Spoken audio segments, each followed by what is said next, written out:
Good girls.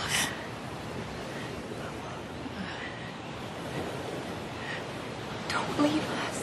When fire steals you, but love goes on.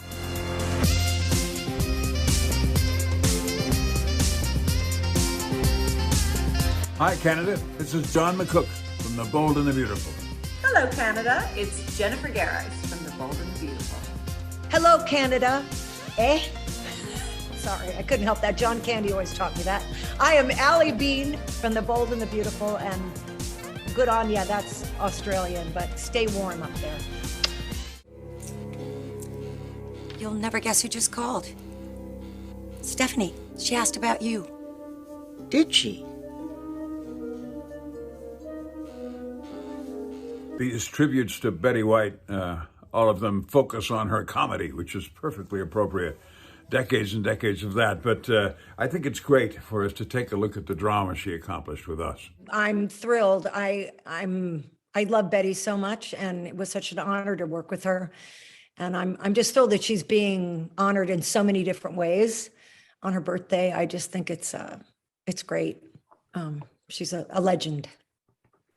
I was thrilled. If anyone deserves it, Betty deserves it.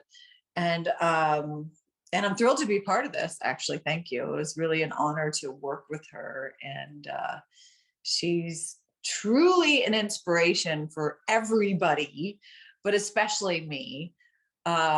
Because before I even decided to be an actress, I came out to visit California, and I saw her in an episode, a live performance actually, of Golden Girls. And after I saw that, I turned to my folks and I said, I'm coming to California and doing what she does. We decided that while Betty was there, she could use my dressing room because it's the nicest one of them, and it's very close to the set. You don't have to do a lot of walking. It's right there. So on her first morning, I put my head in and I said, welcome, Betty. Welcome to the show. Good morning. And she said, oh, John, thanks for the use of your room. She said, well, we could share, And she gave me a big wink. Well, she gave me a sly wink every day from then on, and I really enjoyed that. Rather than being intimidated, I was so impressed with her. I was blown away. Neither of us had ever done a soap opera. We were intimidated by the number of pages and the speed at which these people moved. We'd never experienced anything like it, even on series. It's not like that. It's an astonishing medium, the soap opera world. It's very tough. And these people should be applauded. And Betty and I talked about that, but she was so just great. She was such a wonderful, regular work person. She came in, she wasn't dressed up.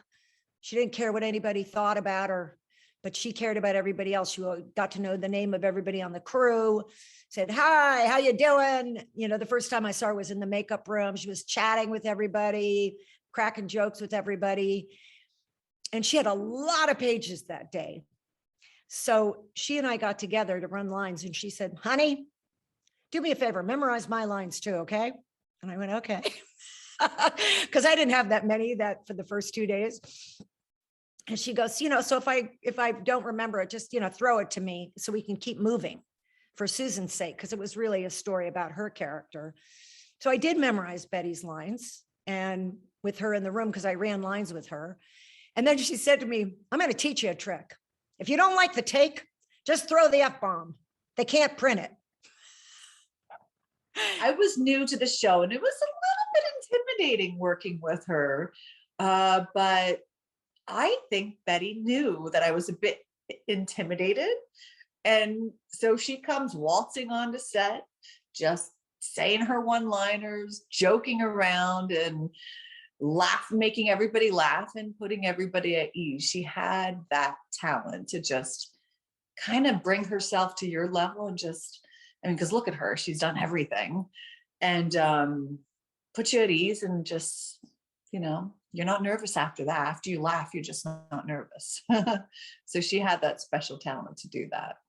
My husband, Orson Bean, knew Betty for years because they did game shows back in the I want to say 50s. I'm not sure if it was the 50s or the 60s, whenever Password and The Match Game, and he knew Alan Ludden, and then he played her husband in a movie with Leslie Nielsen, and they were just friends because there's that circle was there in the same age group. I mean, Orson was 8 years younger, but at that time it was all, that world of comedy was very small.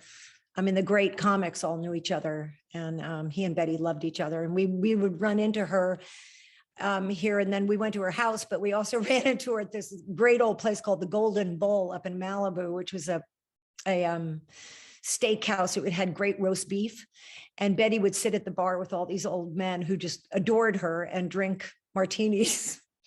And we walked in one night, and there she was, and it was her 93rd birthday, and she was surrounded by all these elegant old men toasting her. So we joined her at the bar instead of eating in the restaurant.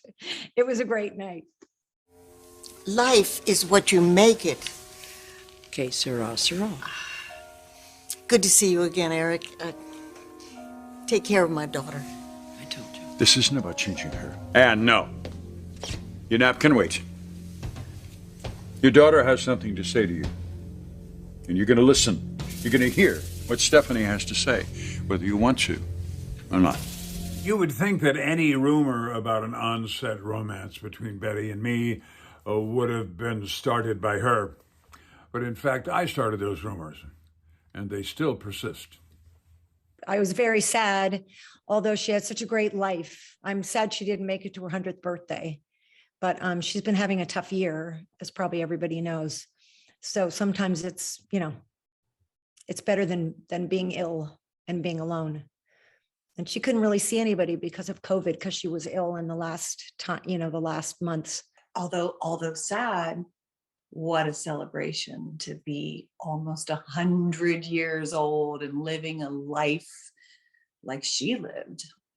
Just always so positive and optimist and so funny, and just, be able to make every generation laugh.